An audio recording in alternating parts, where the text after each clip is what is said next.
네. 청년 대국민 소통장 청국장 47회를 지금부터 시작합니다. 오늘은 또 새로운 조합입니다. 네. 그 민주당의 미래라고 할 수 있고, 민주당의 자산, 민주당의 희망, 민주당의 모든 것, 네, 두 분을 모셨는데요. 너무 저까지 포함인가요? 아니, 와, 분명히 저는 편안한 마음으로 오라고 들었는데 부담 없이 편안하게, 너무 부담 갖지 마시고. 알겠습니다. 미래시니까 편안하게 우리 하시면 민주당의 됩니다. 모든 것, 네. 우리 청년 두 분을 또 바쁘신 분들 모셨는데요. 각자 자기소개 한번 간단하게 부탁드리겠습니다. 네, 안녕하십니까. 이번에 전국대학생위원장에 출마한 전국대학생위원장에 출마한 기호 3번 박영훈입니다. 반갑습니다. 어우. 네. 네, 시청자 여러분들 안녕하십니까. 시사발전소 채널 운영하고 있는 한진이라고 합니다. 좀 연세가 있는 분들은 그 탤런트 원로 배우 한진이를 떠올리시면 오래 기억하실 수 있을 것 같고요. 또 좀 젊으신 분들은 요술램프 진이 생각하면 기억에 오래 남으실 겁니다. 제가 오늘 사실 제가 자기소개하면서 하고 싶은 얘기가 오늘 너무 격식을 차리고 온 것 같아서 좀 한 말씀 좀 드리고 싶은데 제가 사실 세탁을 했는데 옷이 다 안 말랐습니다. 네, 그래서 본의 아니게 좀 무겁게 참여하게 된 점 사죄드리고요. 오늘 좋은 이야기 많이 나누고 가겠습니다. 네, 사죄까지 하실 필요 없는데 왜 이렇게 부담을 주세요? 아니 사실 시작부터 부담을 너무 많이 주셔가지고 아니 편하게 봐주시고. 아, 편하게 하시는데 대신 그럼요. 마이크를 편하게 이렇게 하겠습니다. 가까이 대주셔야 말씀이 잘 네. 들립니다. 네. 맞습니다. 앞에 말씀드렸듯이 우리 민주당의 미래죠. 왜냐면은 이게 그러니까 제가 뭐 오바를 한 게 아니라 실제로 민주당이 지금 100년 정당이 돼주세요. 뭐 평생 집권하는 정당이 돼줬으면 좋겠다. 이런 말씀들을 많이 하시잖아요. 근데 그 미래가 지금 여기 앞에 계신 우리 대학생, 20대 또 남성분들, 다음 주에는 또 20대 여성분들, 뭐 20, 30대 여성분들도 모실 건데 일단 이분들이 없다면 지금은 잘 나가더라도 나중에 우리가 되게 힘들어지지 않겠습니까? 그래서 오늘 또 이렇게 두 분을 모시게 됐고 일단 기호 3번이시라고요. 네, 기호 3번 뽑았습니다. 네. 1번 뽑았으면 좋았을 텐데. 제 개인적 의사는 무관한 겁니다. 네. 아니 그 대학생위원회 뭐 조금 이따가 자세히 들어보겠지만 좀 어떠셨어요? 이 뭔가 출마를 하시게 된 계기만 간략하게 말씀해 주시고. 이게 계기랄 게 있나 싶은 저는 근데 좀 일찍 시작했거든요. 네, 네네. 제가 좀 일찍 시작했는데 저는 20살에 입당을 했어요. 근데 오. 그러니까 오. 벌써 뭐 8년 차 이런데 거의 고인물이죠. 고인물이 네, 고인물인데 썩은 물은 아니죠. 아직 고여 있다. 네, 마지막 고인물. 20대 불꽃을 약간 대학생위원장으로 좀 마무리하고 싶어서. 네. 근데 저도 대학생위원회 활동을 하다 보니까 뭔가 좀 더 아는 게 계속 생기더라고요. 뭐 지역 대학생위원장 해보고 경기도당에서 정책국장 해보고 오. 전국위원장은 아니지만 전국위원회에서 뭐 조직국장 하고 하면서 시야가 좀 넓어지니까 아 내가 이거 하면은 잘할 것 같은데 이거 하면 좀 도움이 될 것 같다 우리 청년들한테 그런 생각이 쌓여서 자연스럽게 이제는 좀 출마를 해야겠다라고 결심을 하지 않나 싶어요. 아, 이게 약간 시대가 부른 건가요? 아, 네, 시대가 부르는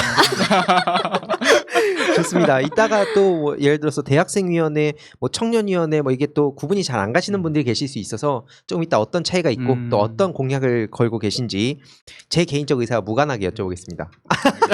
아니 그 이전에 네. 대학생위원장이 전용기 의원님 아닙니까? 네, 잘 알고 있습니다. 우리 전임 위원장이시죠. 네. 네. 연락은 자주 하세요? 연락 국회의원 돼가지고 잘 안 받더라고 사실. 서운해. 안 되겠네. 아 전화하면은 막 한 몇 시간 후에 오는 건 이해하죠. 네. 근데 아예 안 받고 그냥 읽고 아. 답장 없고 아 그런 거는 또 아니기 때문에 이해합니다. 바쁘니까 서로. 또 이렇게 잘 지켜주는 모습 보기 그럼요. 좋네요.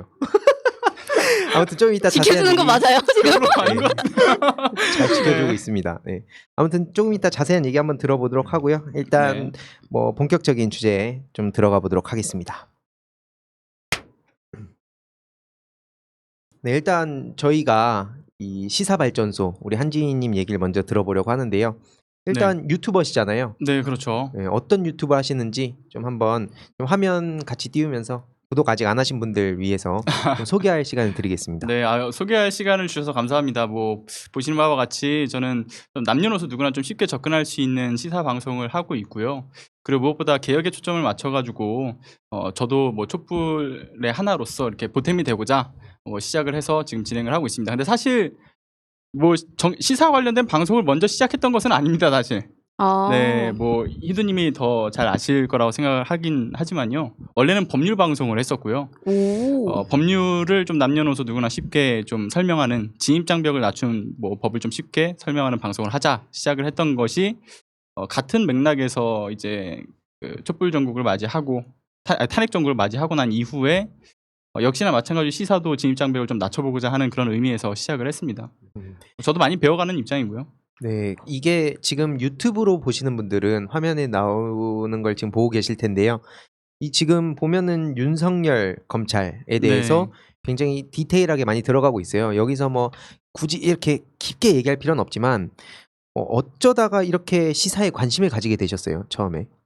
시사에 관심을 가지게 된 계기 자체는요.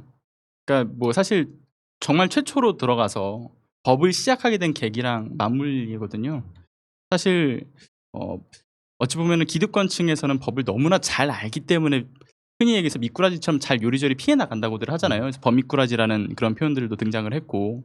네. 그런데 그에 반면에서 일반 국민들의 경우에는 법에 대한 진입장벽이 너무 높기 때문에 그로 인한 피해를 보는 분들이 제 주변에 굉장히 많았어요. 그래서 그러한 피해를 어찌 보면 되게 간단한 법률적 상식일 수 있으나 그것을 또 배워보려고 하면 시간적 여유가 없는 분들에게는 좀 어려움이 있기 때문에 그러한 것들을 제가 좀 풀어보자 하는 의미에서 출발을 했고, 마찬가지로 이제 탄핵 정국 이후에는 같은 맥락이었던 것 같습니다. 저도 이제 그 전까지는 뭐 시사와 관련된 관심이 없던 청년의 한 명으로서 법과 시사 결국 같은 맥락이더라고요. 법도 내 삶의 이야기고 시사도 내 삶의 이야기인데 서로가 느끼는 진입장벽 때문에 부담감이 있고 결국 시도조차 해보지 않으려고 하고 결국 이후에는 자기도 모르게 피해를 보고 있는 그런 상황에 이르게 되더라고요. 그래서 그런 부분들을 좀 쉽게 풀어내는 방송을 뭐 해보고자 그렇게 시작을 했던 것 같습니다.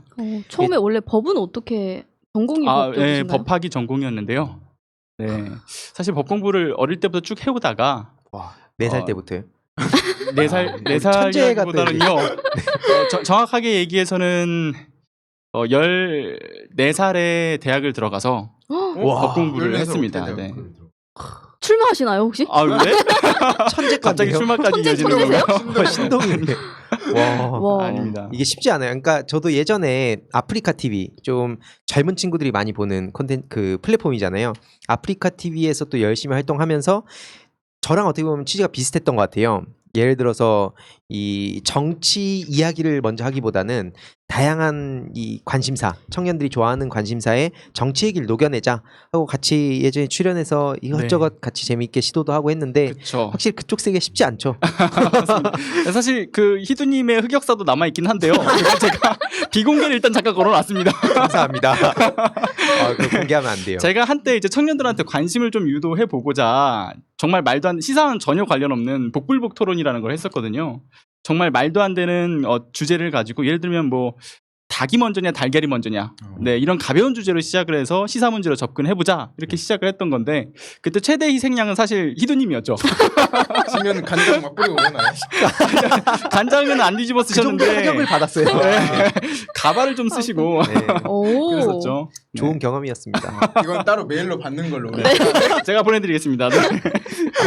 아니 그 박영훈 우리 후보님이라고 불러야 될까요? 네. 박영훈 후보님은 그 어떠세요? 이 정치에 처음 관심 가지게 된 계기? 저는 근데 솔직히 말해도 되나? 기억이 안 나요. 음, 너무 오래 전부터 시작해가지고 4살 때 4살. 4살 때 타고난 모태 후보 네네. 모태 정치인인데요. 사실 저도 17살 때 시민운동을 했었거든요. 청소년 운동 오. 해서 대단하다. 18살 되면은 나도 투표할 수 있나? 이런 약간 오. 기대감으로 음. 시작하는데 18세 참정권부터 시작했어요. 우리 오. 청소년 우리 친구들하고 공부하지도 않고 사실 네. 하라는 공부도 안 하고 엄마 근데 마음도 진짜 중요한 인생 어. 공부죠. 그게. 그럼요. 네. 제일 중요해요. 이화되면 지금 좋은데 그때 부모님 얼마나 속썩였겠어요. 해라 뭐 공부도 안 하고. 그런데 거기서부터 하다가 20살 되자마자 민주당에 입당해서 대학생위원회 활동을 이제 차근차근 시작해서 그렇게 정치를 시작하지 않았나 이렇게 생각합니다. 지금 정확하게 기억은 안 납니다, 솔직히. 근데 2016년도에 박근혜 하야촛불 들었을 때도 맨 처음에 시작했던 분들이 되게 청소년분들이 처음에 거리로 먼저 나선 분들이 많으셨어요. 그때 당시에도 보면은 항상 어르신들은 너 어린 게 뭘 알아라고 얘기하시는 분들도 계시지만 뭐 물론 요즘은 점점 없어져가는 추세긴 하지만 근데 결국에는 움직임은 정말 어린 분들부터 일어나는 게 좀 맞는 것 같지 않나라는 생각도 많이 듭니다. 저는 어르신분들 존경합니다. 존경이랑은 별개의 문제예요, 이건. 왜냐면 솔직히 그것도 이해를 하는 게 어른이 되고 가정이 생기고 할수록 현실적으로 부딪혀야 되는 문제들도 굉장히 많아지고 지켜야 될 것도 많아지고 하다 보면 좀 내 이상적으로는 이렇게 행동하고 싶다고 하더라도 현실적으로 실천하기가 쉽지 않은 부분이 있다는 거를 저도 이해하고 있어요. 네. 맞아요. 옛날에 독립운동이라든지 민주화운동도 다 청소년들, 청년들이 그럼요. 주체적으로 했는데 맞아요. 어느 순간 청년들이 얘기하면은 니네가 뭘 알아 이렇게 돼버렸죠. 그런 의미에서 이 두 분의 오늘 방송도 되게 기대가 되는데 한지희님 최근에 이 K보람님하고 같이 또 윤호중 법사위원장님 만나고 오셨잖아요. 아, 네. 어떠셨어요? 그때 시민 대표로서 가신 건데. 맞습니다. 사실 대표로서. 저렇게 또 부담 시민 대표라고 네 말씀하시니까 굉장히 큰 부담감이 되긴 하는데요. 사실 그 진정서에 함께 참여하신 모든 분들이 대표였죠. 네, 그런데 저는 뭐 우연한 기회에 그 자리에 함께할 수 있었다라고 생각을 하고 있고요. 그리고 사실 어찌 보면은 우리가 모두가 다 알고 있듯이 공정해야 할 기간이 공정하지 못했던 그런 문제들이지 않습니까? 그래서 정의 실현 기간인데도 불구하고 불의를 실현하는 기간이 되어버렸기 때문에 그들이 어찌 보면 굉장히 엄중한 법의 칼날을 선택적으로 누군가에게 휘둘러서 베거나 또는 선택적으로 누군가에 관용을 베푸는 그런 모습에 국민들은 분노를 했던 것이고 저도 그러한 분노하는 그 마음으로 그냥 촛불 하나 더 보태고자 시민의 한 사람으로서 그 자리에 함께 했는데 굉장히 좋은 기회가 되었던 것 같습니다. 일단은 그 진정서에 참여하셨던 그리고 이외에 많은 국민들의 목소리를 가서 전달을 잘 하고 왔습니다. K보람님과 함께. 네. 보람님 근데 어떠셨어요? 저는 솔직히 말하면은 별 큰 생각이 없었어요.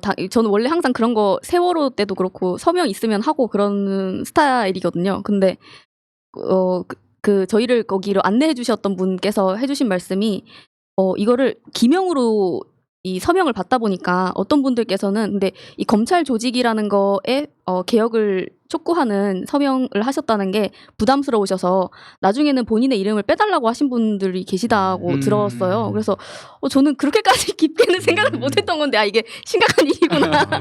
이게 생각을 해보니까 근데 저는 만약에 지금이 박근혜 정부고 만약에 그랬다고 한다면 정말 크게 위기감을 느낄 수도 있었을 텐데 지금 정부를 믿기 때문에 이런 데 서명을 하고 나서도 이렇게 마음 편하게 지낼 수 있지 않았나 이런 생각이 또 들면서 한편으로는 되게 감사하다는 생각도 많이 들더라고요. 네, 맞습니다. 윤호중 법사위원장님 잘 지내고 계시죠? 친하시죠? 친하다기보다는 그냥 요즘 워낙 민주당이 네. 지금 힘들잖아요. 우리 또 박영훈 후보님과 이따가 더 얘기를 해봐야겠지만 아무튼 정말 험난한 시기에 다들 중요한 역할을 하시는 것 같아서 좀 안부처 말씀드렸고 두 분이 어쨌든 시민 대표로서 다녀오신 거다. 네, 정말 자랑스럽습니다. 저런 분이세요 원래. 부담 갖지 마시고. 근데 정말 다행이셨던 게 이게 뭐 20대부터 40대가 아니라 그 교수님께서는 좀 더 나이가 있으신 분인데. 교수님 또 네, 그래서 되게 세대별로 많은 분들과 함께 대표단을 꾸려서 갈 수 있어서 정말 영광이고 감사했습니다. 맞아요. 그게 네. 시대별의 그런 상징적인 그런 자리였고 굉장히 또 무거운 그런 자리임에도 잘 다녀오셔가지고 저는 굉장히 좋았습니다. 이게 또 뭐 자연스럽게 우리 박영훈 후보님한테도 또 물어보고 싶은 게 지금 이건 여기 다 해당될 수 있지만 제가 예전에 노무현 재단에서 그 총선 딱 끝나고 친구들한테 막 이 후기를 얘기하는데 딱 그 얘기를 했어요. 우리 이 민주진영 이제 사생활 다 털릴 거 각오해야 된다. 대학생 위원장 후보로 나오시고 앞으로 또 만약에 정치인으로서 더 큰 정치인이 되려면 이 어마어마한 이런 지금 검찰 하는 거 보시다시피 얼마나 무섭습니까 이게. 그럼에도 불구하고 이렇게 나오셨다는 건 일단 그 자체로 되게 멋있다는 생각도 들면서 어때요? 좀 걱정 안 되세요 그런 거? 어떤 거? SNS에 막 흑역사 털릴 거. 술 먹고 막 SNS 흑역사. 흑역사. 제가 그래서 출마하기 전에 다 봤어요. SNS, 페이스북. 저도 오래 했거든요. 보고 뭐 문제가 있나. 다행히 막 그런 문제는 없었는데. 소위 신분 세탁을 하고 나오시는. 신분을 다 하고 깔끔하게 다 세탁까지. 그래요? 다행이네요.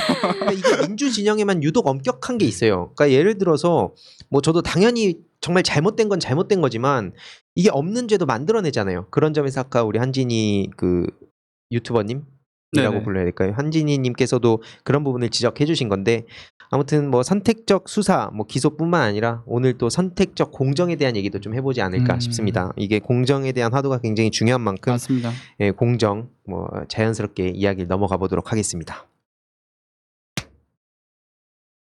네, 뭐 공정에 대한 얘기, 뭐 청년에 대한 얘기, 아무래도 여기 또 젊은 민주당의 20대 남자의 이런 포지션에 있다 보니까 굉장히 여쭤보고 싶은 게 많아요. 궁금하신 그런 시청자분들도 이게 생방송이었다면 더 많이 막 이렇게 소통도 할 수 있었을 텐데 좀 아쉽지만 아무튼 제일 최근에 있었던 일 중에 하나가 국민의힘에서 이 청년위원회, 중앙청년위원회 논란 다들 어떻게 보셨습니까? 제가 먼저 얘기할까요? 네, 뭐 편하게. 네, 저는 사실 그 국민의힘 청년들을 보면서 이 청년들은 정치할 준비가 되어 있구나라는 생각을 했습니다. 물론 이걸 오해하실 분들은 있겠지만요. 그러니까 일반적인 국민이 생각하는 정상적인 그러니까 뭐 도의, 신의, 정의를 기본 바탕으로 둔 이러한 정치인으로서의 자세가 되어 있다라는 것이 아니라 국민의힘에서 전형적으로 배출해 오던 그 정치인의 모습을 그대로 따라가는 소위 얘기해서 이제 복사 붙여넣기 한 듯한 느낌을 너무 크게 받았습니다. 컨트롤 C 컨트롤 V라고 하죠. 하나님의 통치. 그러니까요. 사실 그거 보면서 이런 얘기하면 좀 뭐하긴 하지만요. 그 당에서 미래를 보지 못했습니다. 네. 국민을 힘들게 하는 거 아닌가 저는 이렇게 그렇죠. 생각했는데. 그래서 뭐 국민의 짐이라는 얘기가 나오고 있기도 하고 뭐 되게 다양한 어떤 그 꼬리표를 만들어 주시더라고요. 네, 패러디물 엄청나죠. 네, 그러니까요. 네. 우리 박영훈 후보님은 어떻게 보셨어요? 저는 이 사태를 보면서 사실 우리가 실수 많이 하잖아요. 저도 실수 많이 해요. 근데 우리 황희도 유튜버님도 실수 많이 하고 그런데 같이 가요. 같이 왜 끌고 맞아요. 같이 창을 안 뿌립니다 저는. 네, 근데 아무튼 실수를 웃겨. 하고 네. 사실 뒤처리가 더 중요하잖아요. 근데 그죠. 네. 뒤처리가 좀 이상하다. 음. 무슨 말을 해명으로 했냐면 표현 방식이 다소 정제되지 못했다고 해서 조롱받아서는 안 된다고 생각한다라고 고결이 아니고 박결 전 박결, 네. 위원장이 말했는데 이거는 그 문제가 아니거든요. 다소 정제된 게 아니고 사고 방식 자체가 좀 잘못된 거잖아요. 그렇죠. 다시 다 알겠지만 하나님의 통치가 임하는 나라, 자유보수 정신의 대한민국, 아니면 인생 최대 업적 육군 땅개 알보병 보상휴가 14개, 아니면 또 자살을 희화하는 곧버스 타다가 한강 갈 뻔함. 네. 네네. 이거를 볼 때 여기는 사고 방식이 다르구나. 네. 그리고 이걸 통해서 국민의힘의 종교관, 안보관, 생명관 이런 걸 다 볼 수 있는 총망라하는 그 집단이다라는 걸 좀 느끼게 됐어요. 저도. 네, 근데 맞는 말씀인 게 사실 주호영 원내대표도 그런 얘기를 하지 않았습니까? 젊기에 뭐 가능한 실수다. 그리고 뭐 사실 어찌 보면은 그런 표현들 자체가 말씀하신 것처럼 이해가 되지 않는 부분들은 그들이 발언한 그 단어, 그러니까 언어적인 부분에 있어가지고 이게 향후 문제가 될 것이다라는 것 자체를 생각조차 하지 못했다라는 것도 문제고 생각했다라면 더 큰 문제라고 생각을 또 하기도 하고요. 그리고 무엇보다 이거는 사상의 문제라고 생각을 해요. 평소에 어떤 가치관을 가지고 있었는가를 볼 수 있는 멘트들이었다고 생각을 하고요. 그리고 두 번째 문제는 사실 다들 아시겠지만 이후 그 청풍이었나요? 네. 네. 관련된 단톡방에 올라온 그들의 모습, 그들의 발언을 보면서 참 공감 능력이 결여되어 있는 부분들도 있구나. 분명 당 안팎에서 비난의 목소리들이 쏟아져 나오는데도 불구하고 이들이 그러한 목소리를 들을 자세가 되어 있지 않다라는 게 과연 올바른 정치인의 길로 걸어갈 수 있을지는 전혀 미래가 보이지 않는 부분도 있고 또 무엇보다 그런 부분에 있어가지고 공감하고 반성하는 자세가 안 돼 있다 그러면 결국 자신만의 정치를 하겠다라는 의미거든요. 그러니까 대변하고자 하는 그런 정치를 하지 않겠다라고 발언한 거나 다름이 없었다라고 저는 생각을 해요. 그 일부의 그 네. 소수의 사람들 그런 사상을 가지고 있는 사람들만 대변하겠다는 거죠. 그렇죠. 네. 네. 근데 한진희 씨 말씀해 주시는 거에 진짜 공감했던 게 그 당에 있는 나이 많은 분들 있잖아요. 예를 들면 뭐 차명진도 있고 김진태도 있고 이런 네네. 사람들이 있지만 그 사람들이 막말을 했던 거에 대해서 전혀 사과나 반성이 없어요. 항상 세월호에 대해서도 그냥 말을 뱉어놓고 그거를 자기가 잘못했다는 사고 자체가 없는 거예요. 나는 원래 이렇게 생각을 하고 있으니까 내가 이렇게 얘기를 했는데 뭐가 잘못이야라는 거죠. 근데 이 모습이 그대로 정말 보였다는 게 네. 왜냐면 뭐 정제되지 못한 거 문제가 아니에요. 아까 말씀하신 것처럼 정말 왜냐면 본인들은 그 이후에 카톡을 메시지를 주고받으면서 왜 난리들이야라고 얘기를 그런 식의 태도를 보이는 거는 자기들이 애초에 잘못했다고 하는 사고 자체가 없는 거잖아요. 네. 그 당에서 보면 걸출한 인재잖아요. 아 그럼요. 대통령감이죠 완전. 거의. 맞아요. 아, 대단들 하네 이렇게 미래. 생각하겠죠.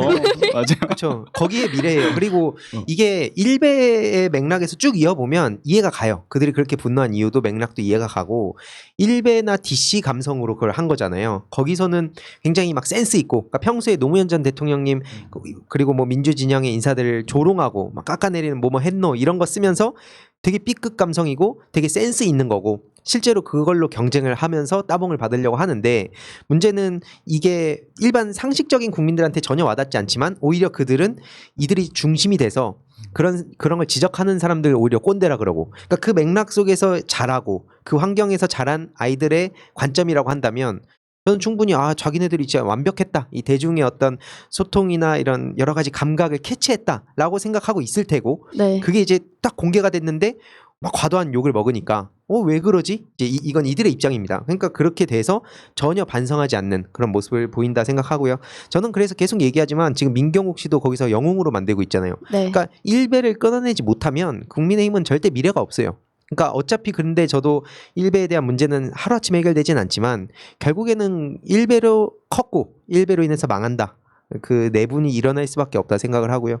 아무튼 뭐 오늘 일베 얘기는 네. 여기까지만 하겠습니다. 네. 근데 사실 그 말을 하나 더 하고 싶긴 한데요. 사실 말씀하신 것처럼 그 청년들은 뭔가 뻔한 정치적 스토리를 조금 벗어 던지고 유쾌함으로 풀어보고자 했던 것일지도 모르긴 하겠으나 결국 이 자체가 국민 정서와 동떨어진 부분들도 있었던 게 맞고 또 이들이 개그를 하려고 거기 들어간 건 아니잖아요. 그쵸. 네. 근데 자꾸 하는 모습을 보면 개그인가 정치인가 이거에 대한 기준선이 조금은 많이 흐려지고 있는 게 아닌가라는 생각도 좀 들곤 합니다. 그런 부분에서. 근데 혹시 이들의 메시지나 아까 웃기려고 했다 뭔가 젊은 사람들과 좀 더 공감하고 참신함을 주려고 했다고 하면 이분들의 메시지가 통하는 곳은 아까 희두님 말씀하신 것처럼 일베 이런 쪽밖에 없는 건가요? 아니면 다른 여지 이렇게 그 메시지가 통할 만한 다른 어떤 사람들이 있을까요? 제가 봤을 때는 없다고 생각을 하고요. 일단 그런 하나님의 통치 관련된 내용들을 메시지를 처음에 딱 메시지가 나왔을 때 전혀 정치와 관심 없는 청년들한테 전 물어봤어요. 이 메시지에 대해서 어떻게 생각하느냐. 일단 기본적으로 정치를 모르나 멘트가 자체적으로는 문제가 된다. 그리고 무언가를 희화화하는 느낌이 강하고 그리고 종교를 정치와 이렇게 접목시키려는 그런 의도가 다분한데 이게 마치 특히 이제 그 주성은이라는 그 분의 경우에는 정광훈 퀴즈를 보는 듯한 느낌이었다. 그러니까 정광훈의 빈자리를 채우기 위해서 네, 그런 느낌이 강하다는 얘기를 많이 하시더라고요. 정광훈 코인인가요? 그렇죠. 네. 그 상장 폐지됐네요 이제. 그분들이 국민의힘의 미래라고 많이 이야기하는데 그럼 국민의힘은 파산이에요. 그쵸? 저희한테 미래가 밝은 거죠. 아 그럼요. 네, 20년 집권 플랜을 당당하게 10년밖에 완성할 안 되겠는데요. 근데 왜냐면 이 문제에 대해서 좀 나이가 있으신 분들께서는 어른들께서는 그냥 너무 모른다라고만 얘기를 하실 것 같은데 그래서 새날에서도 이렇게 어르신들의 시각이라는 거는 또 근데 잘못된 건 분명히 알겠는데 또 이게 청년들 사이에서는 혹시 이런 게 좀 먹힌다고 생각을 하시는 분이 계실 수도 있고 그래서 좀 청년분들을 모셔서 저희가 좀 얘기를 들어보고 싶었던 게 있었거든요. 네. 근데 일부 이런 것들이 녹아들 수 있는 분들은 있을 거라고는 생각을 해요. 근데 특히 이제 제 나이 또래보다도 요즘 이제 10대 친구들이 이런 거에 노출이 좀 상당히 많이 될 수 있다라는 생각을 좀 하거든요. 워낙에 이제 그들이 그런 메시지를 낸 것 자체가 굉장히 확증 편향적인 사고 방식으로 접근을 한 것인데 본인들이 활동하는 어떤 커뮤니티의 영향도 분명히 있었을 것이고 아무래도 뭐 말씀하셨던 뭐 일베라든가 그 이외의 뭐 자극적인 커뮤니티들은 굉장히 많잖아요. 그러한 연유가 분명히 그 밑바탕에 깔렸을 거라고 생각을 합니다. 통하는 사람들이 있기에 가능한 일들이기도 하다고 보는 거죠. 이게 사실 굉장히 위험한 게 청소년들은 사실 자극적인 거 재밌는 거 그냥 그저 웃긴 거 네. 그렇죠. 희화화 이런 거에 영향을 굉장히 많이 받거든요. 그렇기 때문에 뭐 이 국민의힘의 뭐 박결 위원장 이런 사람들 그걸 노렸을 수 있다고 생각해요, 저는. 저도 박결이라는 이름이 도대체 정말 알지도 못했던 이름 자체를 몰랐던 분이었는데 원래는 사실 근데 누군가가 정계 은퇴를 대대적으로 선언을 하시길래 도대체 누구시길래 이렇게 크게 이렇게 돌아다니지 해서 보니까 네 그쪽 분이시더라고요. 네, 이게 저는 개인적으로 이런 생각들을 많이 했어요. 저쪽에 국민의힘 측으로 보면 하태경 의원하고 이준석, 이준석 씨는 의원은 아니지만 이들이 좀 가끔씩 무서울 때가 있어요. 왜냐하면 이게 일베 감성을 굉장히 빠르게 캐치하고 그 몫을 되게 대변을 잘해요. 그래서 네. 민주당에서도 특히 뭐 이 남자가 뭐 걱정이다 아니다 뭐 지지율 보면 신경 안 써도 된다 하지만 저는 주로 중고등학생들 계속 강의 수십 군데 다니면서 만나서 얘기하다 보면 되게 무서워요. 정말로.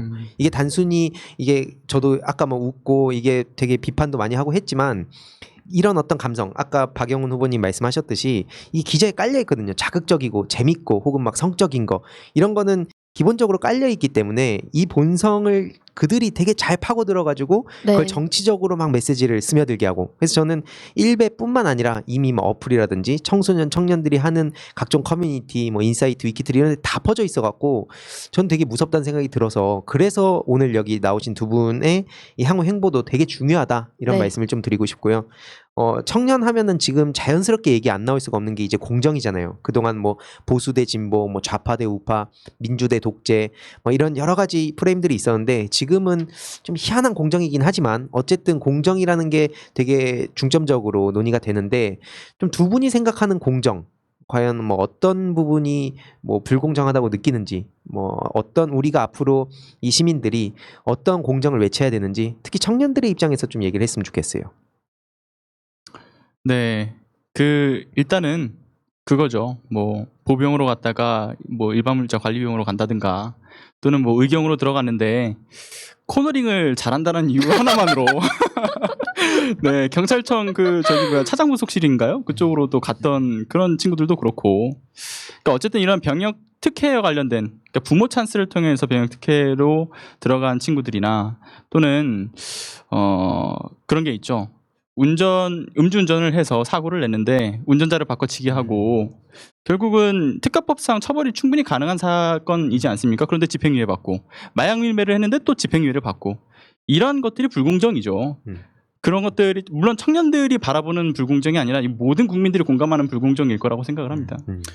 맞습니다. 불공정에 대해서는 모든 세대가 다 똑같잖아요. 불공정에 분노하지 않는 사람은 없듯이 모든 국민들이 불공정에 분노하고 있는데 사실 청년들이 그중 모든 뭐 공정이라는 개념 중에 가장 좀 중요시하는 게 예를 들면 이거 같아요. 우리 수능 보셨나요? 우리 한 대표님. 네네네. 수능 봤죠. 수능 봤는데 보셨어요? 저 봤죠. 아, 네. 수능 보는데 저는 처음부터 10점을 깔고 들어가는 거야. 이거 굉장히 불공정한 거거든요. 제가 시험 보면은 수학 점수에서 플러스 10점, 국어 10점, 그리고 한 대표님은 그냥 0점부터 시작해.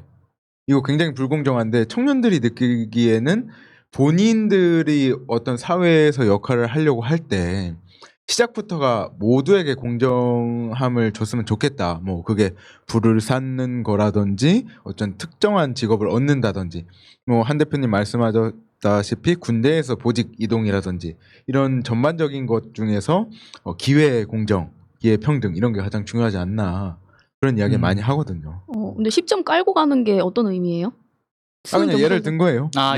예를 들어서 네. 그런 느낌이다. 네네 아. 그런 느낌이다.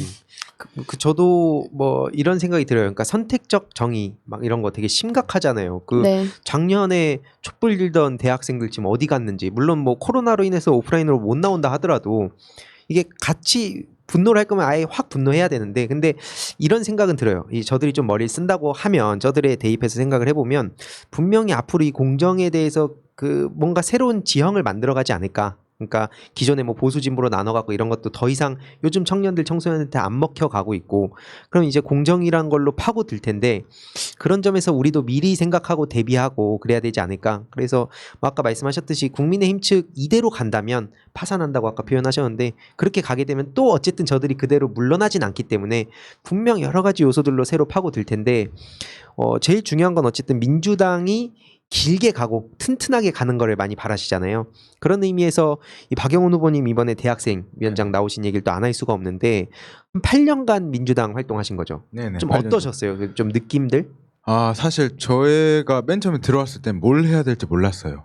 저도 다 처음이다 보니까 그래서 뭐 지역위원회에서 행사했으면 뭐 주차 관리도 하고 방명록 관리도 하고 뭐 선거 때 되면 또 뭐 친구들 좀 불러와라 그런 것도 많이 했는데 그때 딱 느끼더라고. 내가 이렇게 혼자 서면은 맨날 주차 관리만 하겠구나. 인력 사무소도 아니고 맨날 인력 동원해야 되나.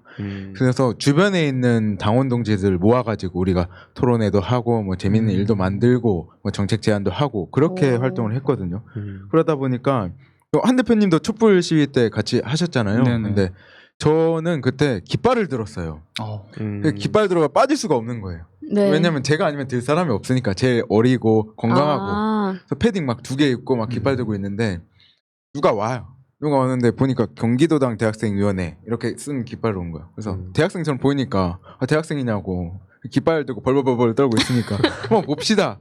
그래가지고 지역 대학생위원장도 하고 경기도당 정책국장도 하고 이렇게 된 거거든요. 오. 그때 깃발 드신 게 정말 신의 한 수였네요. 추웠어요. 강제 참여라고 누가 말하는데 가고 싶어서 간 거고 막내니까 깃발을 또 바람 얼마나 세요. 그리고 맞아요, 막 동상도 진짜. 걸리고. 이걸 보시는 분들이 가장 궁금해하실 게 혹시 뭐 투표를 어떻게 참여해요? 뭐 이러실 텐데 대학생위원장 투표는 좀 다르잖아요. 그러면 다르죠. 어떻게 돼 있어요? 일단 여러분들은 투표권이 없습니다. 아쉽네. 아쉽네요. 아쉽죠. 네. 저 뽑으실 거였나요? 그건 모르겠어요. 아니, 소위 이제 갑질을 할 수 있는 아쉽게 됐습니다. 10월 10일까지 갑질. 네. 대학생분들만 가능한 건가요? 우리 당원분들 중에서 네. 대학생이고 만 29세 이하 그리고 어. 심지어 마지막엔 선거인단으로 본인이 직접 등록해야 돼요. 재학증명서를 가지고. 굉장히 선거인단이 적기 때문에 한 분 한 분 뵙고 정말 인사드려. 적극적으로 참여를 해야지만 할 수 있는 거네요. 열선 당원들만 이렇게 투표를 할 수 있는 겁니다. 이게 그 같이 나온 분은 지금 세 분 중에 한 분이 지금 사퇴하신 건가요? 네. 한 두 분 분 남으신 사퇴하시고. 상황이고 좀 어떤 걸 이렇게 바꾸고 싶다고 해야 되나요? 뭐 그래서 대학생위원장 나오신 건가요? 대학생위원회가 제가 7년 했죠. 입당은 8년 됐는데 아까 말씀드리다시피 인력사무소 인력사무소의 역할을 하는 지역 대학생위원장님들도 많고 우리 당원들이 대학생위원회를 잘 몰라요. 그러니까 17만 네. 명의 20대 당원이 있다고 하는데 대학생 당원 중에서도 경기도당이나 서울시당, 뭐 부산시당 이런 시도당이 있는지 모르고 전국위원회가 뭔지도 모르고 하는데 이분들 어떻게 규합해서 우리가 사실은 대학생 청년들이 우리 당의 미래잖아요. 네. 이제는 역할을 좀 해야 된다. 그리고 저는 항상 우리 당이 평소에 바빠야 된다고 생각하거든요. 우리 시험 볼 때도 저도 요즘 중간고사 기간 대학생이지만은 네, 근데 중간고사였는데 시험을 평소에 공부해야 되잖아요. 네. 날벼락치기 벼락치기 날벼락이 아니고 벼락치기 벼락치기 하면 날벼락 네. 맞는 거예요. 맞아요. 벼락치기 하면 날벼락 맞잖아요. 그러면 안 돼요. 우리 더불어민주당도 평소에 열심히 공부하고 역량을 쌓아서 그거 가지고 시험을 국민들한테 봐야 되는 건데 우리 당은 평소에 대학생들 당원들 풀어놓고 있다가 있는지도 모르는 사람들이 많을 거예요. 대학생위원회가. 근데 선거 때만 되면은 선거 같이 하자. 이러니까 대학생들이 무슨 효능감을 과연 느끼냐. 우리가 지금부터 공부하고 차근차근 역량을 쌓고 또 맨날 우리 당이 당해요. 정책적으로. 정책 이슈 맨날 저희는 공격받고 제대로 된 아젠다도 사실 못 내고 있는데 이번에 공약 중에 하나가 민주연구원에 대학생 정책 연구소를 만들겠다. 그 연구소의 전문위원도 채용해서 우리가 포스트 코로나 시대에 대응할 수 있는 대학생 정책 만들겠다. 그러면은 우리가 아젠다를 선점할 수 있는 거잖아요. 그 저쪽 보고 얘기하셔야겠네요. 그러니까요. 저도 지금 국지 눈이 연구원이면 맞췄는데 웃음을 좀 참으시더라고요. 아니요. 네. 좋네요. 더 많이 생겨야 된다 생각합니다. 적극적으로 잘 반영해 주실 거라고 네, 믿어요. 그러니까 많은 분들이. 이 자리에 꼭 나오셨어야 됐네요. 그럼요. 네. 그래서 조명 나오셨구나, 기회였다고 봅니다. 오늘. 네.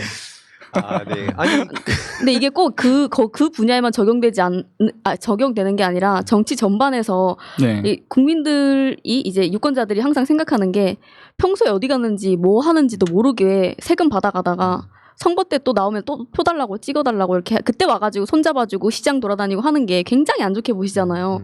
근데 평소에 잘한다는 말이 저 어디 가나 정말 필요한 말인 것 같아요. 네. 평소에 잘해도 근데 또 모르시니까 그게 되게 안타깝더라고요. 이거는 참 진짜 언론이 큰 역할을 좀 해줘야 되는 부분이 아닌가. 맞습니다. 유튜브를 다 이렇게 하세요. 이 박영훈 후보님 유튜브 하세요? 아니요, 저 유튜브 만들긴 했는데 이제 좀 시작할까. 그래서 네네. 우리 한진희 대표님도 많이 도와주시겠죠. 우리 황희도 아니 뭐 나오면 다 되는 거예요. 오늘 이 자리는 서로 부담감 짊어지게 하는 자리인가요? 부탁만 하는 자리. 부담 없이 와서 부담을 가지고 가는 자리예요. 아, 좋은 자리네요. 네, 부담 전혀 안 가셔도 되고. 아니 그 청년위원회랑 대학생위원회가 나뉘어 있다는 것도 아마 잘 모르셨을 텐데 이걸 보시는 분들이 덕분에 아시게 됐을 것 같고 청년위원장이 지난번에 그 장경태 네네. 의원님이고 이번에 대학생위원장 전용기 의원 두 분 다 이번에 국회에 들어가시잖아요. 아, 네네. 좀 어때요? 이 들어가고 나서 전후 좀 뭐 달라진 게 있나요? 저희 급이 약간 좀 달라진 것 같아요. 오. 밖에서 보는 시각, 당내에서 대학생위원회, 청년위원회를 바라보는 시각이 좀 달라지고 일처리라고 해야 되나요? 예전에는 뭐 우리가 공약을 냈던 거를 실행을 할 수 없었는데 국회의원 네. 2명 만들어 놓으니까 일이 일사천리로. 와. 대학생정책연구소 사실 저희 2년 전 공약이에요. 제가 또 전용기 의원하고 같이 활동을 캠프했었기 때문에 근데 안 됐었거든요. 근데 이번에 순조롭게 되지 않을까 그런 기대를 하고 있습니다. 전용기 의원이랑 뭐 이렇게 스토리 없어요? 오랫동안 같이 만나셨을 텐데. 스토리요? 좀 좋은 스토리 말해야 되는데 깃발 들게 한 게 전용기 아니야? 스토리. 스토리 한 뭐가 있을까? 얼마 전에 이거는 너무 좋은 이야기라 해야 네. 되나 말아야 되나 또 우리끼리 듣지 말까요? 좋은 이야기 하면 안 되는데 한번 들어보겠습니다. 네네. 대통령 선물이 또 있잖아요. 추석 설날에. 아, 네, 네. 이게 각계 인사 우리 뭐 좋은 일 하는 시민 운동가분들이나 뭐 소외계층들이나 하는데 국회의원들도 받거든요. 네. 근데 이게 저도 작년에 받았거든요. 굉장히 기분이 좋더라고요. 오. 저도 뭐 대대손손 물려줘야겠다 이런 의지를 가졌는데 국회의원은 나와요. 한계가 본인께 나오는데 저희 같이 활동하는 우리 뭐 저도 그렇고 전용기 의원도 그렇고 다른 시민 운동 하던 형님들 모임이 있어요. 같이. 근데 그 중에 한 분이 본인 아버지 소원이다. 평생 소원. 이런 이야기 그냥 넌지시 이야기했는데 그 선물을 받은 당일날 저녁에 퇴근 9시 10시에 하고 그분 집에 가서 전달해 준 거예요. 그 사진 올라왔어. 네, 전달식처럼. 오. 야, 그거 보고 전달식처럼요? 네. 보여주기식이 하는 그거는 뭐 선거에 나오나요 이번에? 우리끼리 단독에 그냥 단독에 밖에 막 보여주진 이해했습니다. 않고 근데 사람 다시 보게 되더라고요. 그러니까 쉽게 이렇게 내어주기가 그러니까요. 쉽지 않았을 텐데. 저는 아까워서 죄송합니다. 솔직한 게 좋은 거죠. 맞아요. 아니, 전용기 의원이 시킨 거 아닙니까 이거? 여기 나온다니까. 아닙니다. 제가 즉흥적으로. 또 다른 것도 있는데 저희가 대학생이니까 가난해요. 네. 저도 사실 막 양복 입고 번지르르하게 다니고 있는 것 같은데 통장에서 지금 4만 원 있거든요. 근데 전용기 의원도 똑같았어요. 후보 때. 네. 근데 서로 다 돈이 없는 걸 아는데 제 생일날 3월 10일입니다. 제 생일날 선물을 보내주냐 위원장이니까. 오. 근데 각자 지갑 사정을 아는데 근데 그거 보내면 또 뭐 하루 굶어야 되거든 그 사람은. 그냥 카톡 보면 취소하기 눌러버리고 우리끼리 뭘 이런 거 보내주냐. 서로 어려웠던 시절이 다 있습니다. 사람 잘 챙기는 것 같아요. 오. 이게 참 총선 기간 동안에 재산 공개되잖아요. 우리 전용기 의원 그 공개된 거 보고 참 청빈하시다. 네, 진짜. 그러니까 이게 대학생 정치에 어떻게 보면 현실인 것 같기도 해요. 왜냐면은 이게 돈도 많이 없는데 뭔가 또 목소리를 내면 잘 반영도 안 되는 것 같고 그런 상황에서 대학생 필요하다 하면 아무리 외친들 그게 오겠습니까? 그래서 그렇죠. 이번에 박영훈 후보님이 이런 공약하신 것들 잘 이루어질 거라 믿고 안 되면은 전용기 의원한테 빨리 이거 뭐 하냐고 막 그럼 되는 거 아니겠습니까? 국회의원이니까 제대로 안 되는 게 있으면 빨리 그럼요. 처리하라고.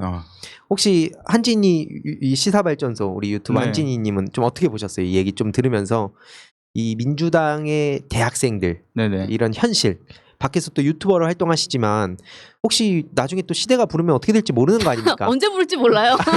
100년 후에 부를지 아니면 네, 뭐 사실 가장 중요한 정당 내 청년들의 그러니까 또 이제 정치 리더로서 참여하는 이 청년들에게 정당에서 가장 중요한 첫 번째 목표라고 하는 것은 들러리 서지 않는 정치라고 생각을 하거든요. 근데 그런 들러리 서지 않는 정치를 하기 위해서 부단히 애쓰는 분들의 모습을 너무 많이 봐왔고, 물론 저는 여기서 뭐 고백하자면 당원은 아닙니다만 외부에서 뭐 힘내는 뭐 외부 조력자로서 네. 그런 들러리 서지 않는 정치를 위해서 뭐 당내에서 고생하시는 분들의 그 염원이 이제 대학생위원장이었던 전윤기 의원과 뭐 그 전국 청년위원장이었던 장경태 의원 그 이후에 이제 우리 영훈 씨가 그 바통을 이어받아서 앞으로도 그런 정치 이 흐름을 잘 만들어 주셨으면 좋겠다라는 생각이 개인적으로 들어요. 이건 네. 지지 선언으로 봐도 되는 거죠? 아, 저는 그런 것 응원합니다. 저는 아니요, 무슨 말씀이세요? 판단을 모르겠습니다. 모두가 함께 만드는 정치 아니겠습니까? 아니, 이게 말 한마디 조심해야겠네요. 이것은 한진희 씨의 개인 의견임을 밝혀둡니다. 네네. 새나라 공식 입장은 아니에요. 알겠습니다. 충분합니다. 개인 의견으로도. 큰네요. 이렇게 아, 이게- 힘을 얻어 가시네요. 큰일 났네 이제.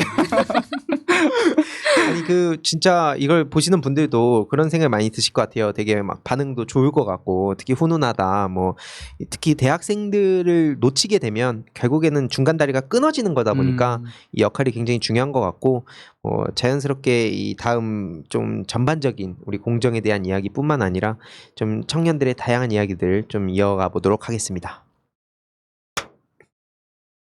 그 앞에 간단히 얘기하고 좀 넘어가긴 했지만 뭐 청년들의 공정에 대한 이야기 뭐 이렇게 뭐 국민의힘 얘기를 하면서 간략하게 들어본 것 같은데 좀 개개인이 생각하는 뭐 그 공정에 대한 이야기도 있겠지만 주위에 특히 뭐 박영훈 후보님 같은 경우에는 좀 주로 정치권에 지인들이 많이 있을 거고 우리 한진희님 같은 경우에는 아프리카 TV라든지 뭐 다양한 이런 뭐 BJ들이나 아니면 좀 다양한 바깥에서의 청년들의 공정 이야기를 많이 들으셨을 텐데 좀 어때요? 청년들의 얘기를 궁금해하시다 보니까 좀 어떤 것 같으세요? 공정에 대한 거에 실제로 그렇게 민감해하나요? 언론에서 얘기하듯이 청년들이?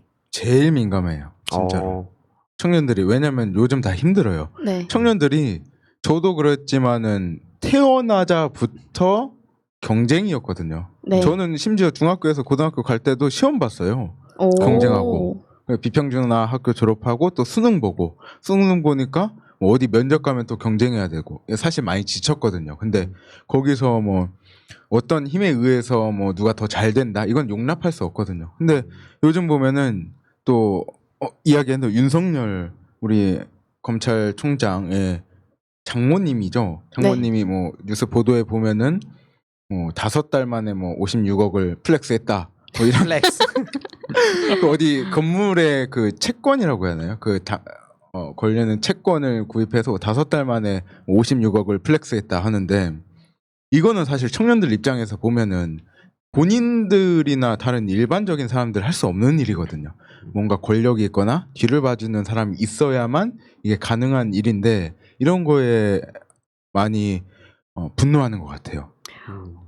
근데 저희도 이제 그 참자유청년연대라는 청년단체가 있어요. 그래서 이번에도 그 조수진 의원하고 박덕흠 의원을 고발했지만, 근데 실제로 박덕흠 의원한테서 계속 나오는 의혹이 처음에는 73억으로 시작해서 지금은 뭐 2천억, 3천억, 5천억까지도 얘기가 나오고 이게 과연 끝일까 하는 생각이 드는데 이게 정말 불공정의 끝판왕이라고 생각이 되거든요. 근데 좀 많은 청년분들께서 이게 좀 너무 내 일상과는 좀 먼 얘기라고 생각을 해서 그런지 오히려 이렇게 거대한 불공정과 불의에는 별로 이렇게 크게 목소리를 내지 않는 것 같고, 그 이전에 인국공 사태나 이런 걸 보면 실질적으로 자기 밥그릇은 아니었단 말이에요.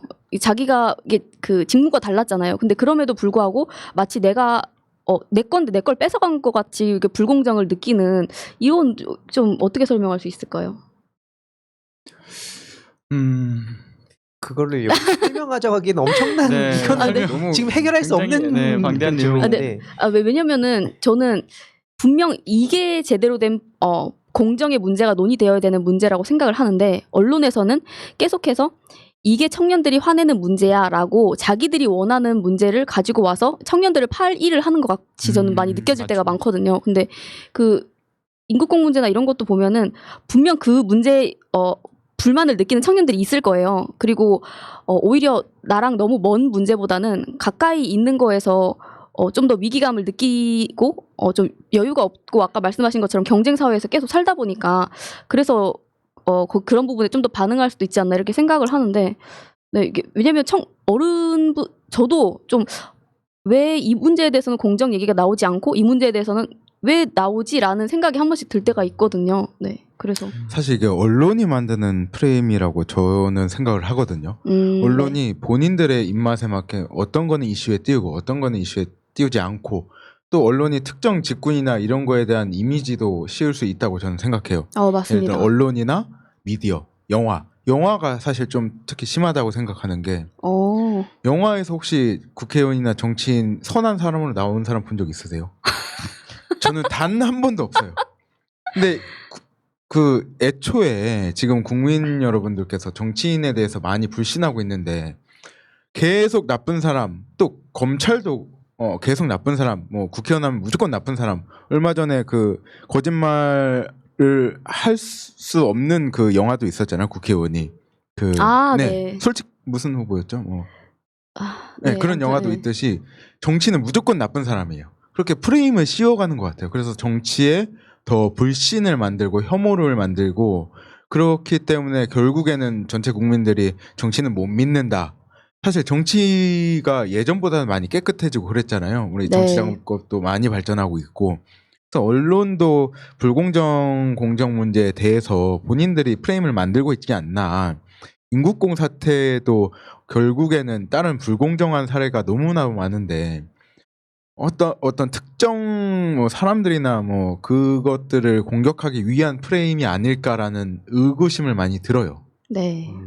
근데 사실 그게 언론의 문제 분명 심각하죠. 근데 어찌 보면 저는 이 극단적인 소비 심리가 만들어내는 언론의 프레임도 영향을 미치고 있다라는 생각도 하고는 있어요. 젊은 사람들이 결국 무관심한 청년들이 대다수인 게 사실 굉장히 암울하지만 그 현실이거든요. 그런 대다수의 그 무관심한 청년들에게 사실상 이 언론사들이 주는 헤드라인은 그대로 수용될 수밖에 없는 이야기들이기도 하고 또 결국 이들이 이것을 받아들였을 때 말씀하셨던 것처럼 정치인들은 다 나쁜 사람이고 그리고 헤드라인에 누군가 한 명의 이름이 거론되면 그냥 쟤 나쁜 사람이었네. 진위 여부를 가리고자 하는 그러한 아주 작은 노력조차 없다라는 것이 사실 굉장히 큰 불행이라고 봅니다. 근데 사실 희두님도 그렇고 케이블함님도 그렇고 미디어 리터러시에 관련된 그 말씀들을 많이 해오셨잖아요. 네. 정말 중요한 부분이라고 봐요. 그 언론에 대한 부분 그리고 이제 청년들이 생각하는 공정의 영역도 함께 공론화시키는 작업은 결국 그와 관련된 정치에 관심을 가질 수 있는 교육이 좀 기반이 돼야 되지 않은가 그런 생각이 듭니다.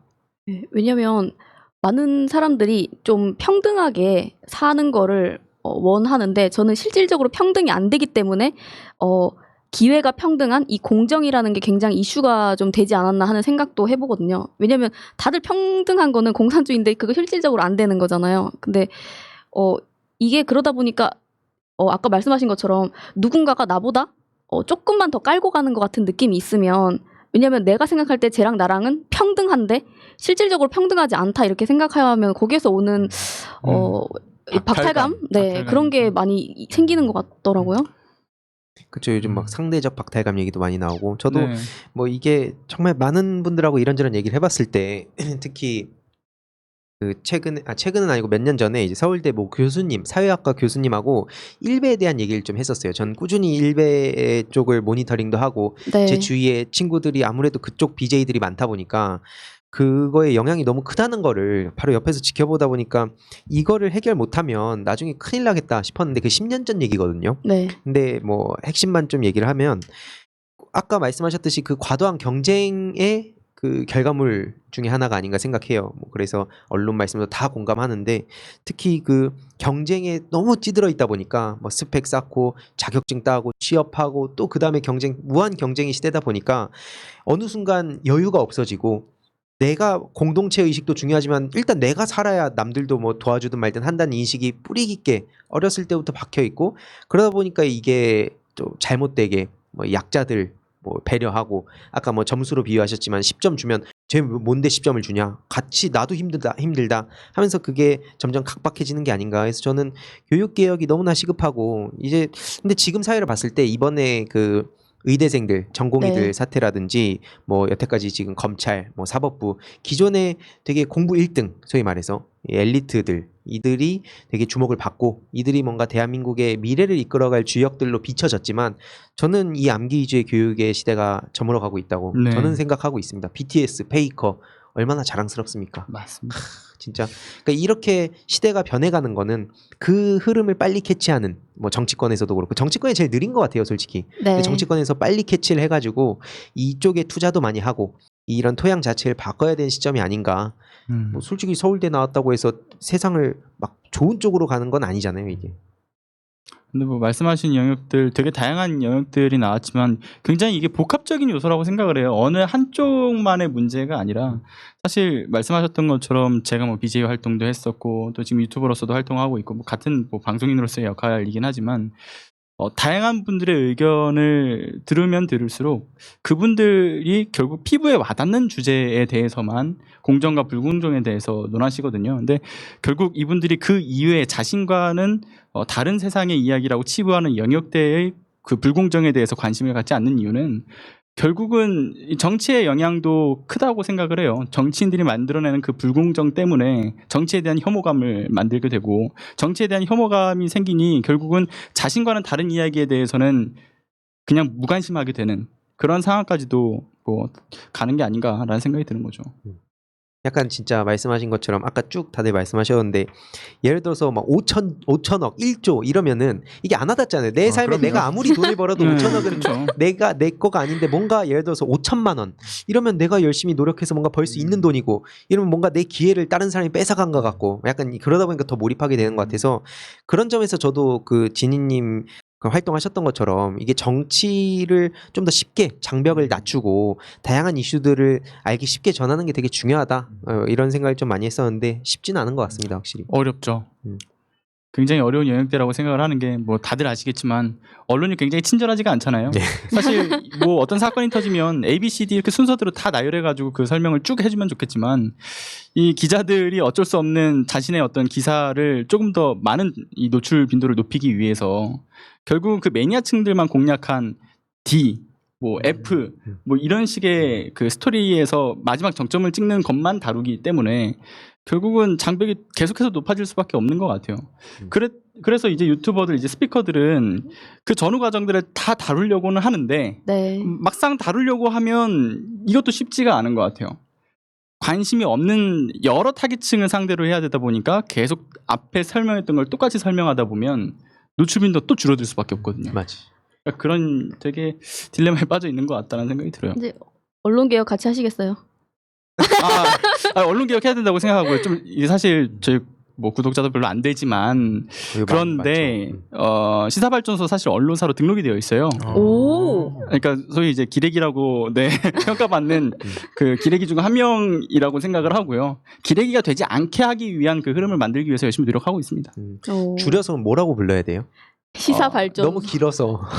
시사발전소. 유도하고 계시죠? 아니요. 사실 근데 이런 말씀 굉장히 많이 하셨어요. 줄여서 시발소 아니냐. 근데 의도했습니다. 죄송합니다. 기억에 오래 남기 위해서 제가 시사발전소 시발소라고만 줄여주세요라고 하는데 소까지 빼시는 분들이 있더라고요. 그게 맞아요. 네. 그리고 저희 이제 공통된 어떤 인사말이 있어요. 보통 들어오시면 사람들이 이제 시야에서 이제 시사발전소 하이라는 말을 많이 쓰시거든요. 근데 나가실 때 항상 이제 시바시바 그러시더라고요. 시사발전소 바이라는 뜻인데요. 네. 아 웃겨. 의도적으로 나갈 때가 아니라 방송 중에도 쓰시는 분도 계십니다. 그렇게 부르는 분도 봤어요. 네. 네. 아무튼 그러면 저- 노딱을 많이 그렇죠. 드실 것 같은데. 아니 뭐 많은 분들이 구독을 다행히 해주셔야겠네요. 노딱은 안 붙습니다만 오. 이게 개인적으로 스크래치가 좀 남죠. 저한테 이제 시사발전소의 한진이라고 늘 어필하지만 저를 시바라라고 부르시는 분들이 굉장히 많으셔가지고 나갈 수 있나요 이거? 기억에 확 남을 것 네, 같아요. 그러니까요. 지금 네. 보시는 분들. 네. 우리 박영훈 후보님도 기억에 남아야 이게 또 위원장도 되고 더 크게 그럼요. 되죠. 어떤 네네. 뭔가 있습니까 이런 거? 어떤 이런 뭔가 아이덴티티. 아이덴티티라 아이덴티티 아니면 롤 모델 누구처럼 딱 되고 싶다 이런. 롤 모델? 전용기처럼 되고 싶습니까? 아니요.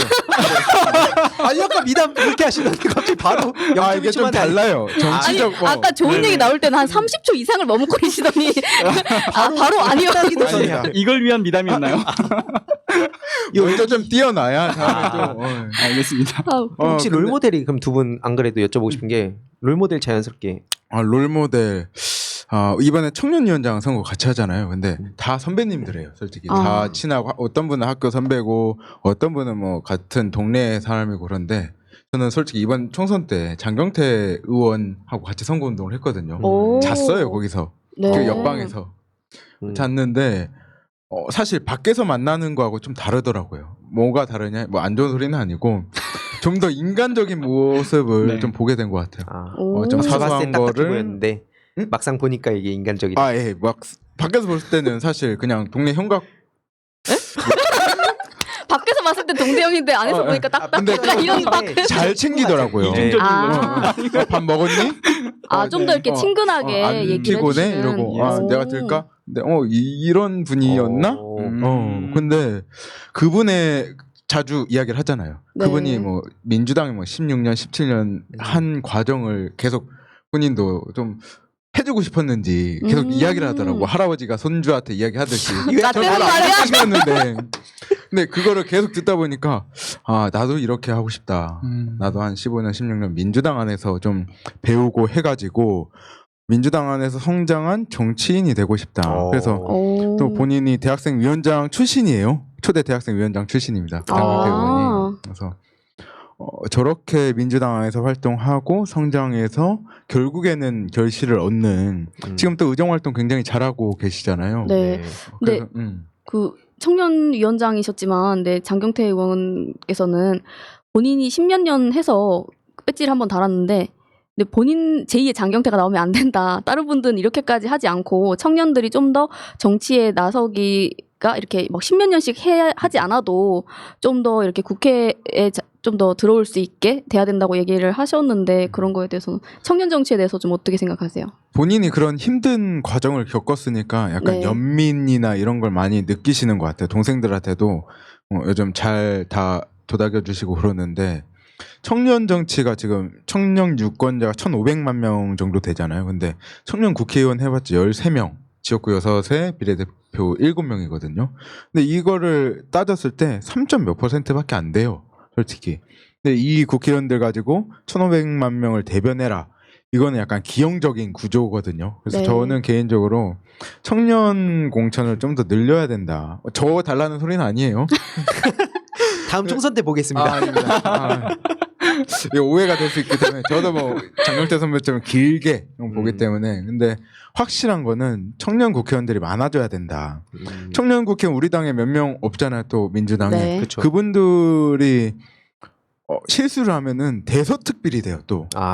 근데 또 다른 뭐 50대 중년의 남성 의원들이 실수하면 그건 실수거든요. 근데 청년이 하면 엄청난 대서특필이 되더라고요. 근데 관심을 이렇게 받는데 차라리 많이 만들고 그러면은 좀 억울하지도 않는데 많이 몇 명 만들어주지도 않고서 당에서 공천이나 그렇게 서포트라이트 받는 게 옳은가. 그래서 앞으로는 다음 총선 기대하고 있습니다. 뭐 다음에는 뭐 20명, 그 다음에 30명 이렇게 늘어나리라 기대하는데 시청자 여러분들께서도 그런 거를 염두에 주셔야 될 것 같아요. 20대, 30대 우리 국회의원을 많이 배출해야 된다.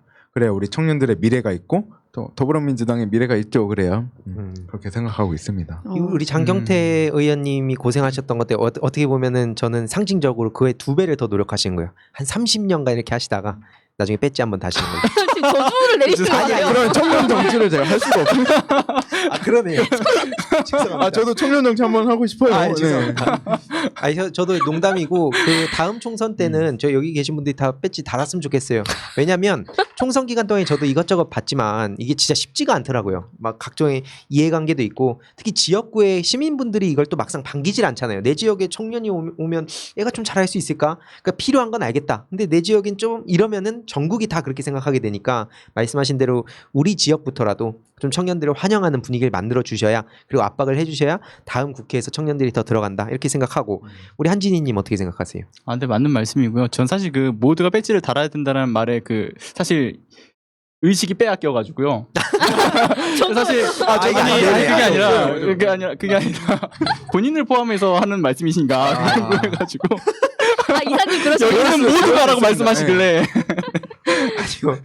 저는 밖에서.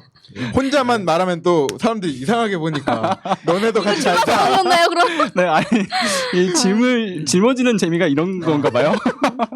다음에 한번 또 모셔야겠네요. 네. 자주 나와주세요. 아니 진짜요. 시간상 뭐 더 얘기를 하고 싶은 게 많은데 롤 모델만 네, 한진이님의 롤 모델을 저는 마음에 품고 있는 롤모델은 분명히 있죠. 근데 굳이 그 롤모델만을 생각하지 않으려고 하는 이유가 저도 너무 그로 인해서 편향적으로 시선이 바뀌거나 또는 오히려 그분의 뒤만 쫓기 때문에 제 스스로의 색깔을 만들지는 못하지는 않는가라는 생각이 들어서 오히려 저는 롤모델을 많이 만들고 있습니다. 네, 당장 내 옆에 있는 영훈 씨도 제 롤모델이 될 수도 있고, 이거 지지선언 아닙니다. 감사합니다. 절대 아닙니다. 이거 지지선언 훈훈한데요. 오늘 되게 친하네요. 제 롤모델이 훈훈합니다, 될수 정말. 있고요. 네. 이왕 이렇게 된 거 저 모두 다 지지하겠습니다. 여기 있는 분들 다 지지할게요. 나오는 게 없는데 뭘 지지해요? 그러니까 이해를 위해서.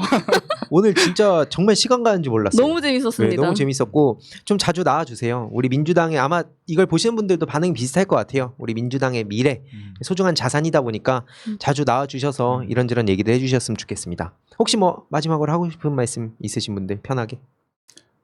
기호 3번. 네, 기호 3번 가장 많이 말씀하셔야 돼요. 아니 자주 나오라고 하셨는데요. 사실 돼야 자주 나옵니다. 안 되면 또 명분이 있나요? 낙선자 뭐 이렇게. 네. 해 뜰 날. 낙선 그거. 이렇게 썰 푼다 나갔다 썰 풀다 드드드 해가지고 나가다 썰풀다 끝남. 네. 그럴 수 있지만은 근데 제 선고가 10월 9일, 10일 양일간이기 네. 때문에 새날을 봐주시는 우리 존경하는 시청자 여러분 좋게 봐주시고 저희가 또 민주당 안에서 성장하고 역량을 길러서 우리가 좋은 정치 더 기대할 수 있는 정치 만들 수 있지 않을까 싶어요. 그래서 좋게 봐주시고 제가 꼭 좋은 결과로 우리 새날에게도 좋은 선물 다음에는 가져올 수 있도록 열심히 한번 뛰어보겠습니다. 네, 아무튼 오늘 정말 좋은 시간이었고 저희 다음에 또 모시도록 하겠습니다. 청국장 47회는 여기서 마무리하도록 하겠습니다. 감사합니다. 감사합니다. 고맙습니다.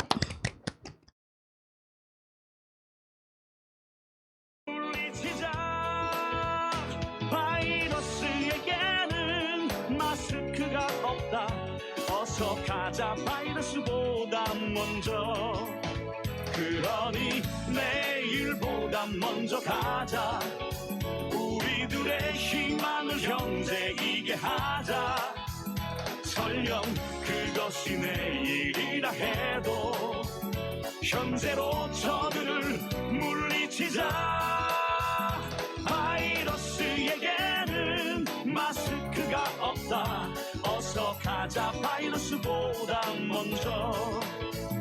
바이러스에게는 마스크가 없다. 어서 가자 바이러스보다 먼저.